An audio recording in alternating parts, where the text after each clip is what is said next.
বন্ধুরা, আপনি কি কখনো ভেবে দেখেছেন একজন মা যখন প্রথমবার অনুভব করেন যে তার গর্ভে শিশু নড়াচড়া করছে, তখন সেই অনুভূতিটা ঠিক কেমন হয়? এটা কি শুধু একটা সাধারণ নড়াচড়া, নাকি এটা এমন এক মুহূর্ত যা একজন মায়ের জীবনকে চিরদিনের জন্য বদলে দেয়?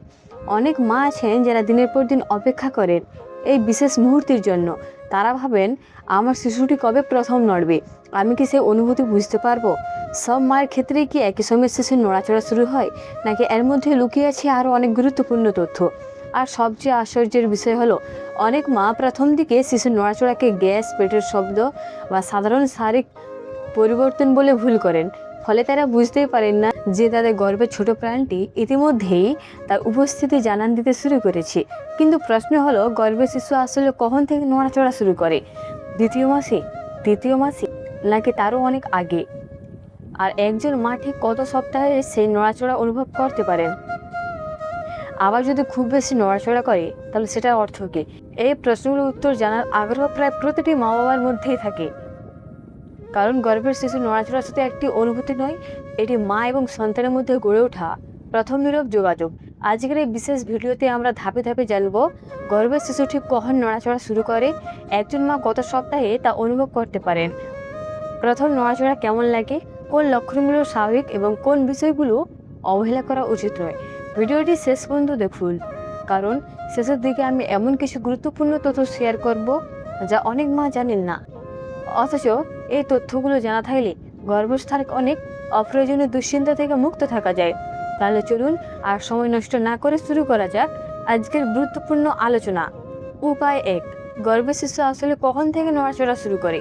বন্ধুরা, অনেকেই মনে করেন গর্ভের শিশু তখনই নড়াচড়া শুরু করে যখন মা প্রথমবার সে নড়াচড়া অনুভব করেন।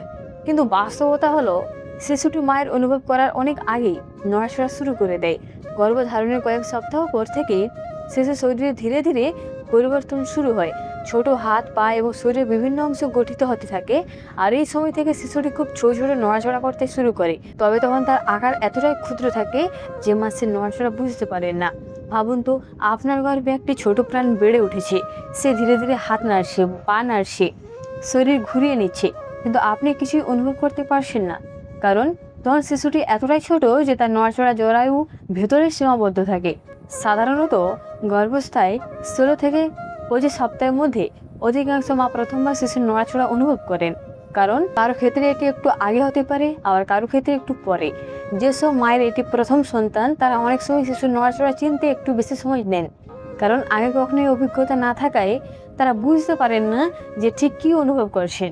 অন্যদিকে যেসব মা আগে গর্ভধারণ করেছেন, তারা তুলনামূলকভাবে দ্রুত বুঝতে পারেন যে এটি তাদের শিশুর নড়াচড়া। প্রথম দিকে এই অনুভূতিটি অনেকটা পেটের ভেতরে হালকা বুদবুদ ওঠার মতো, কখনো প্রজাপতির ডানা ঝাপটানোর মতো, আবার কখনো খুব হালকা টোকা দেওয়ার মতো মনে হতে পারে। এই কারণে অনেক মা প্রথম দিকে বিভ্রান্ত হয়ে যান। তারা ভাবেন হয়তো গ্যাসের সমস্যা হচ্ছে অথবা সাধারণ কোনো শারীরিক পরিবর্তন, কিন্তু আসলে সেটি হতে পারে গর্ভের ছোট শিশুর প্রথম শুভেচ্ছা। আর এই প্রথম নড়াচড়া অনুভব করার মুহূর্তটি একজন মায়ের জীবনের সবচেয়ে আবেগঘন মুহূর্তগুলোর একটি। কারণ তখন তিনি সত্যিকার অর্থে উপলব্ধি করেন তার ভেতরে একটি নতুন জীবন বেড়ে উঠেছে। কিন্তু প্রশ্ন হলো, প্রথম নড়াচড়া ঠিক কেমন লাগে এবং কোন অনুভূতিকে শিশুর নড়াচড়া বলে নিশ্চিতভাবে চিনবেন? উপায় 2, প্রথম নড়াচড়া ঠিক কেমন লাগে, কেন অনেক মা বুঝতে পারেন না? বন্ধুরা, গর্ভাবস্থায় সবচেয়ে আবেগময় মুহূর্তগুলোর মধ্যে একটি হলো প্রথমবার নিজের শিশুর নড়াচড়া অনুভব করা। কিন্তু মজার বিষয় হলো, অধিকাংশ মা প্রথমবার এই অনুভূতিটা বুঝতেই পারেন না। কারণ প্রথম দিকে শিশুর নড়াচড়া কোনো জোরালো লাথি বা ধাক্কার মতো হয় না, বরং এতটাই কোমল এবং সূক্ষ্ম হয় যে অনেকে এটিকে শরীরের শারীরিক পরিবর্তন বলে মনে করেন। অনেক মা বলেন, প্রথম নড়াচড়া অনুভব করার সময় মনে হয়েছিল যেন পেটের ভেতরে ছোট্ট একটি প্রজাপতি ডানা ঝাপটাচ্ছে। আবার কেউ বলেন মনে হয়েছিল পানির নিচে একটি ছোট মাছ সাঁতার কাটছে। কেউ কেউ অনুভব করেন পেটের ভেতরে হালকা বুদবুদ উঠছে। আর অনেকের কাছে এটি ছোট একটি টোকা বা মৃদু কম্পনের মতো লাগে।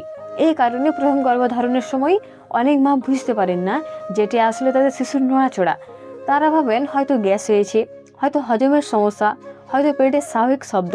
কিন্তু কয়েকদিন পর যখন একই ধরনের অনুভূতি বারবার হতে থাকে, তখন ধীরে ধীরে তারা বুঝতে পারেন যে এটি অন্য কিছু নয়, বরং তাদের গর্ভের ছোট শিশুর প্রথম নড়াচড়া। ভাবুন তো, আপনার সন্তান পৃথিবীতে আসার আগে আপনার সঙ্গে যোগাযোগ করার চেষ্টা করছে, সে কোনো কথা বলতে পারে না, সে কোনো শব্দ করতে পারে না, কিন্তু তার ছোট নড়াচড়ার মাধ্যমে সে যেন বলতে চায়, মা আমি আছি, আমি ধীরে ধীরে বড় হচ্ছি, আমি তোমার কাছেই আছি। এই অনুভূতি একজন মায়ের জন্য ভাষায় প্রকাশ করা কঠিন। অনেক মা বলেন প্রথম নড়াচড়া অনুভব করার পর থেকেই তাদের সন্তানের প্রতি ভালোবাসা আরও গভীর হয়ে যায়, কারণ তোর সন্তান আর শুধু একটি কল্পনা নয়, বরং বাস্তব একটি অস্তিত্ব হয়ে ওঠে। তবে এখানে একটি গুরুত্বপূর্ণ বিষয় রয়েছে, সব মায়ের ক্ষেত্রে প্রথম নড়াচড়ার অনুভূতি একরকম হয় না। কারো ক্ষেত্রে 16 সপ্তাহে স্পষ্টভাবে অনুভব হতে পারে, কারো ক্ষেত্রে 20 থেকে 25 সপ্তাহ পর্যন্ত অপেক্ষা করতে হতে পারে। এটা অনেক বিষয়ের উপর নির্ভর করে, যেমন মায়ের শারীরিক গঠন, শিশুর অবস্থান, জরায়ুর গঠন এবং এটি প্রথম গর্ভধারণ কিনা। তাই অন্য কারোর সঙ্গে নিজের অভিজ্ঞতা তুলনা করে অযথা উদ্বিগ্ন হওয়ার কোনো কারণ নেই, কারণ প্রতিটি মা আলাদা, প্রতিটি গর্ভাবস্থায় আলাদা এবং প্রতিটি শিশুর বেড়ে ওঠার যাত্রাও আলাদা। কিন্তু একটি প্রশ্ন অনেকেই মনেই আছে, শিশুকে সারাদিন সমানভাবে নড়াচড়া করে, নাকি দিনের নির্দিষ্ট কিছু সময়ে বেশি সক্রিয় থাকে, আর কোন সময় শিশুর নড়াচড়া সবচেয়ে বেশি অনুভূত হয়? উপায় 3, দিনের কোন সময়ে গর্ভের শিশু সবচেয়ে বেশি নড়াচড়া করে? বন্ধুরা, অনেক মায়ের মনে একটি প্রশ্ন বারবার আসে, আমার শিশুকে ঠিকমতো নড়াচড়া করছে কেন? কখনো খুব বেশি নড়ে, আবার কখনো অনেকক্ষণ চুপচাপ থাকে। এটি কি স্বাভাবিক? আসলে গর্ভের শিশুরও একটি নিজস্ব রুটিন থাকে, সে সবসময় একইভাবে নড়াচড়া করে না। যেমন আমরা কখনো কাজ করি, কখনো বিশ্রাম নিই, কখনো ঘুমাই, তেমনই গর্ভের শিশুরও ঘুম ও জাগরণের সময় থাকে। এই কারণে দিনের কিছু সময়ে শিশুকে সক্রিয় মনে হতে পারে, আবার কিছু সময় তুলনামূলকভাবে শান্ত। অনেক মা লক্ষ্য করেন রাতে ঘুমাতে যাওয়ার সময় শিশুর নড়াচড়া বেশি অনুভূত হয়। কিন্তু কেন এমন হয়? এর একটি মজার কারণ রয়েছে।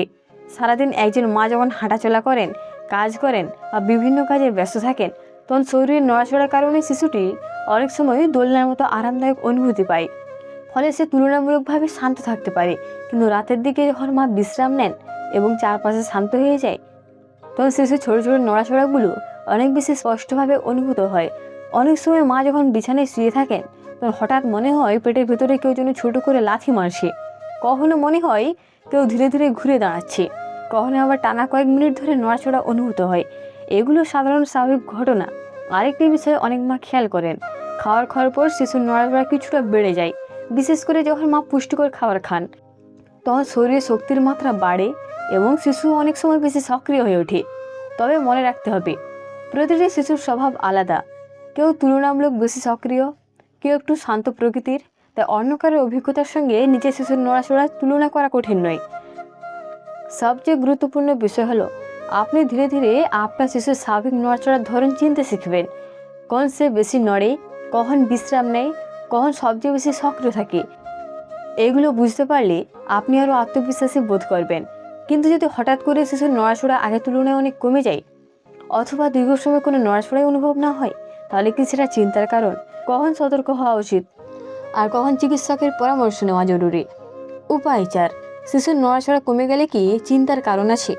বন্ধুরা, একজন মা যখন নিয়মিত তার শিশুর নড়াচড়া অনুভব করতে শুরু করেন, তখন ধীরে ধীরে তিনি একটি বিষয় বুঝতে শেখেন, তার শিশুর একটি নির্দিষ্ট অভ্যাস আছে। কখনো সে বেশি নড়ে, কখনো শান্ত থাকে, কখনো ঘুমায়, আর কখন যেন হঠাৎ করে তার উপস্থিতি জানান দেয়। তাই যখন কোনো মা হঠাৎ লক্ষ্য করেন যে আগের মতো নড়াচড়া অনুভব করছেন না, তখন স্বাভাবিকভাবেই তার মনে উদ্বেগ তৈরি হয়। অনেক প্রশ্ন মাথায় ঘুরতে থাকে, আমার শিশুটা কি ভালো আছে? কেন আজ এত কম নড়ছে? এটা কি স্বাভাবিক নাকি কোনো সমস্যা হয়েছে? আসলে সবসময় কম নড়াচড়া মানেই বিপদ নয়, কারণ গর্ভের শিশুরও ঘুমের সময় থাকে। গবেষণায় দেখা গেছে গর্ভের শিশু একটানা কিছু সময় ঘুমিয়ে থাকতে পারে। এই সময়ে তার নড়াচড়া অনেক কম অনুভূত হতে পারে। তাছাড়া মায়ের ব্যস্ততার কাজের চাপ অথবা সারাদিন হাঁটাচলার কারণেও অনেক সময় নড়াচড়া ঠিকমতো বোঝা যায় না। কিন্তু তারপরে একটি বিষয় খুব গুরুত্বপূর্ণ, যদি আপনি স্পষ্টভাবে অনুভব করেন যে আপনার শিশুর স্বাভাবিক নড়াচড়ার পরিমাণ হঠাৎ অনেক কমে গেছে, তাহলে সেটিকে অবহেলা করা উচিত নয়। কারণ শিশুর নড়াচড়া তার সুস্থতার একটি গুরুত্বপূর্ণ ইঙ্গিত। একজন মা তার শিশুর সঙ্গে কথা বলতে পারেন না, তার মুখ দেখতে পারেন না, কিন্তু শিশুর নড়াচড়ার মাধ্যমে তিনি বুঝতে পারেন যে তার সন্তান সক্রিয় আছে এবং বেড়ে উঠছে। তাই যদি দীর্ঘ সময় কোনো নড়াচড়া অনুভব না হয় অথবা আগের তুলনায় উল্লেখযোগ্যভাবে কমে যায়, তাহলে দ্রুত চিকিৎসকের পরামর্শ নেওয়া জরুরি। মনে রাখবেন, অযথা ভয় পাওয়া যেমন ঠিক নয়, তেমনি গুরুত্বপূর্ণ লক্ষণকে অবহেলা করাও ঠিক নয়। একজন সচেতন মা সবসময় তার শিশুর স্বাভাবিক নড়াচড়ার ধরন মনে রাখার চেষ্টা করেন, কারণ এই ছোট ছোট অনুভূতিগুলোই অনেক সময় বড় তথ্য দেয়। আর সবচেয়ে সুন্দর বিষয় হলো, যখন আপনি শিশু নড়াচড়া করে, তখন সে শুধু আর উপস্থিতির খবরই দেয় না, বরং আপনার সঙ্গে অদৃশ্য সম্পর্ক তৈরি করে, একটি সম্পর্ক যা জন্মের আগেই শুরু হয়ে যায়। কিন্তু প্রশ্ন হলো, গর্ভের শিশু যখন নড়াচড়া করে তখন কি সে শুধু হাত পা নাড়ায়, নাকি সে হাসে, হাই তুলে, আঙুল চষে, এমনকি মায়ের কণ্ঠ অনুভব করতে পারে?